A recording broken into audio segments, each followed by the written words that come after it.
And ఇంకొకటి late స్టేజ్‌లో కనుక్కుంటా అంటే ఆల్‌మోస్ట్ అన్ని ఆర్గాన్స్ చాలా వరకి డ్యామేజ్ అవుతూ ఉంటాయి గదండీ! సో, అలాంటి వాళ్ళకి ఎలా ట్రీట్ చేస్తూ ఉంటారు? లేట్ స్టేజెస్‌లో కనుక్కున్నప్పుడు స్టేజ్ 2బి, 3ఏ, 3బి, 4ఏ వరకు రేడియేషన్ చికిత్స ద్వారా మనం క్యూర్ చేయడానికి అవకాశం ఉంది. ఈ రేడియేషన్ చికిత్సలో కూడా అనేక రకాలైన న్యూవర్ అడ్వాన్సెస్ ఇప్పుడు అందుబాటులోకి వచ్చాయి. ఈ ఇంతకు ముందు కాలంలో ఉండే కన్వెన్షనల్ చికిత్సతో పాటు ఇప్పుడు అనేక రకాలైన linear accelerators, volumetric modulated arc therapy అని ఇప్పుడు కొత్తగా artificial intelligence powered linear accelerators అందుబాటులోకి వచ్చాయి. కృత్రిమ మేధస్సుతో పనిచేసే ఈ లీనియర్ యాక్సిలరేటర్స్ గర్భసంచి ముఖద్వార క్యాన్సర్కి బెస్ట్ టెక్నిక్గా ఉపయోగపడబోతుంది. దీనివల్ల ఈ కృత్రిమ మేధస్సుతో పనిచేసే లీనియర్ యాక్సిలరేటర్ ఒక అడ్వాంటేజ్ ఏంటంటేనండి, ఈ లీనియర్ యాక్సిలరేటర్ అంటే రేడియేషన్ డెలివరీ చికిత్స పరికరాన్ని లీనియర్ యాక్సిలరేటర్ అంటారు.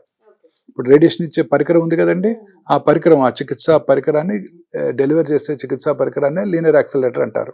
ఈ లీనియర్ యాక్సిలరేటర్లో ఇన్బిల్ట్ సిటీ స్కాన్ ఉంటుంది.